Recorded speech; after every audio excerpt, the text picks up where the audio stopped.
there's a new theory that could explain 95% of the cosmos. And this gets into dark matter and dark energy, which is something that we've dealt with on the show quite a bit. But it says scientists at the University of Oxford have solved one of the biggest questions in modern physics with a new paper unifying dark matter and dark energy into a single phenomenon, a fluid which possesses negative mass. So here it is again, negative mass. And this could explain why we have wormholes and black holes and things like that in the universe. And if this negative mass thing is a factor, they could be traversable.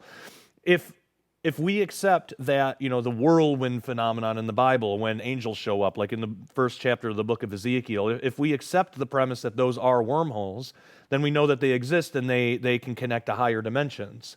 And so it would stand to reason, it would seem, if you can connect a wormhole to a higher dimension, then surely you could connect a wormhole to our own dimensions, our own 3 dimensions.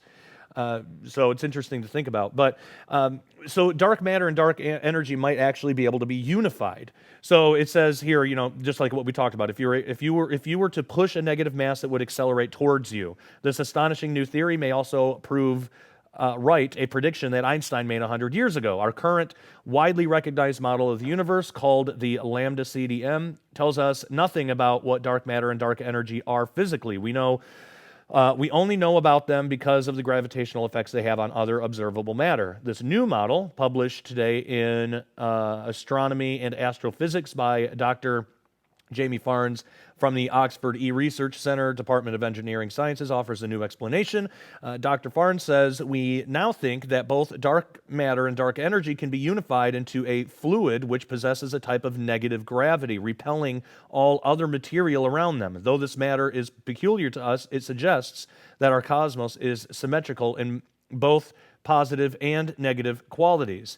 Now, a couple of episodes ago, we talked about the expansion of the universe. If this theory is true, this could explain why the universe is expanding the way it is. Or if you accept this particular interpretation of a Bible verse, why God is stretching the heavens in the way that he is.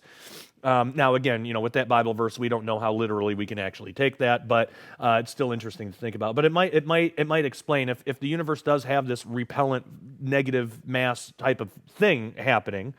That could help explain the expansion of the universe and possibly why it seems to be accelerating. Now, again, I'm not going to rehash everything, but in the expansion of the universe episode that we just did a couple weeks ago, I posed the question.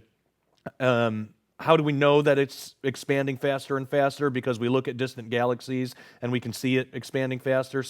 But we got to remember, when we're looking at distant galaxies, we're looking back in time. So wouldn't that just mean, thousands, millions, billions years ago, whatever your cup of tea is, however long ago, wouldn't it just mean that it was traveling faster back then and it's actually expanding slower now? I don't know, but it's an interesting question. So it says here, the existence of negative matter has previously been ruled out, as it was thought this material would become less dense as the universe expands, which runs contrary to our observation that show dark energy does not thin out over time. Again, it might. It depends on how far back we're looking back in time, and if we're factoring that in when we talk about the expansion of the universe. So I would have the same question for that statement. But it says, however, Dr. Farnes's research applies a creation tensor, which allows for negative masses to be continuously created. It demonstrates that when more and more negative masses are continually bursting into existence, this negative mass fluid does not dilute during the expansion of the cosmos. In fact, the fluid appears to be identical to dark energy.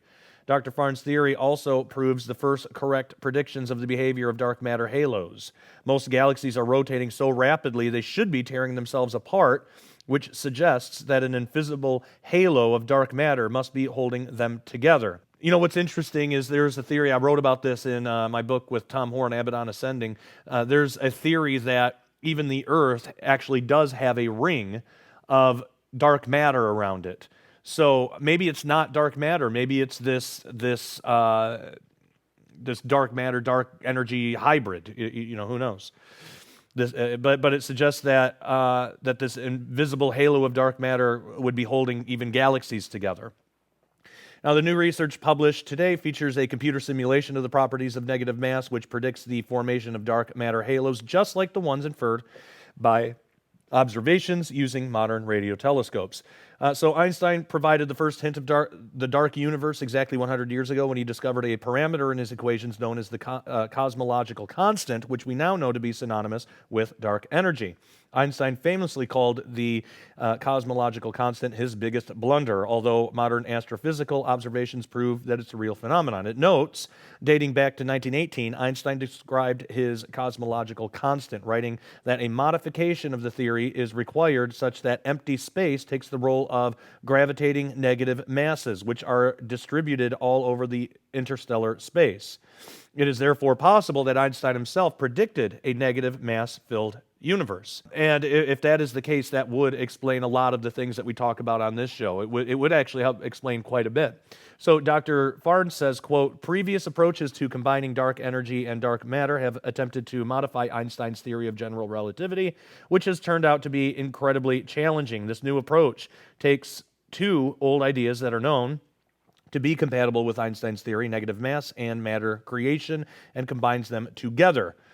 The outcome seems rather beautiful. Dark energy and dark matter can be unified into a single substance, with both effects being simply explainable as positive mass matter surfing on a sea of negative masses.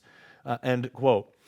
This might also help explain things like brains and universes floating on brains that in turn float through hyperspace.